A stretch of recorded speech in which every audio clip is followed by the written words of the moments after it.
Hello বন্ধুরা, তোমরা সবাই ভালো আছো তো? আবারও তোমাদের কাছে আরেকটা মিনি ব্লগ নিয়ে এসেছি। এই ভিডিওটা অনেকদিন আগেই মাম্মি রেডি করে রেখেছিল, শুধু আমার ভয়েস রেকর্ডিং করা হয়নি।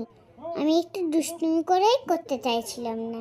মাম্মি বলে আমি এখন বেশি দুষ্টুমি করি, তাই এই ভিডিওটা আপলোড করতে একটু দেরি হয়ে গেল। এটা আমার first time karate belt exam. আমাদের সিনিয়র দাদা দিদিদেরও এখানে এক্সাম হচ্ছে বলে আমি যে ক্যারাটে ড্রেসের সাথে সাদা বেল্ট পরি, সাদা বেল্টটা এবারে আমার অরেঞ্জ হয়ে যাবে। এই দেখো, আমাকে চিনতে পারছে তোমরা? কেমন লাগছে আমাকে গার্ডসগুলো পরে? খুব সাবধান, কিন্তু আমার সাথে কেউ লাগতে আসবে না, তাহলে এমন দুষ্টুমি করব না। এই দেখো কত মেডেল। এখানে অনেকগুলো স্যার এসেছে আমাদের এক্সাম নিতে।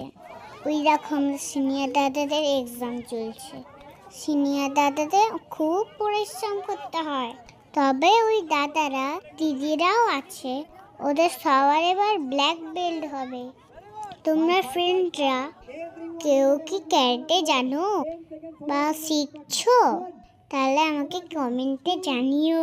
আমার মতো তোমরাও কে কে ক্যারাটে জানো? তোমাদের আমাদের ভিডিওটা ভালো লেগে থাকে অবশ্যই লাইক করে দিও আর কমেন্ট করে জানিও। হ্যাঁ, অবশ্যই কিন্তু সাবস্ক্রাইব করে দিও, কথাটা কিন্তু একদম ভুলো না, তবেই তোমাদের নতুন নতুন ভিডিও শেয়ার করবে। আমার মতো সব স্টুডেন্টরাই গার্ডস পরে নিয়েছে, কারণ এরপর তো ফাইট শুরু হবে না।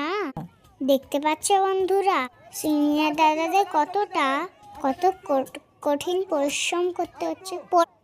ব্ল্যাক বেল্ট পরীক্ষা দিতে গেলে অনেকগুলো আগে বেল্ট পরীক্ষা দিতে হয়। কত কালারের বেল্ট আছে জানো? তোমরা আমাকে খুঁজে পাচ্ছ?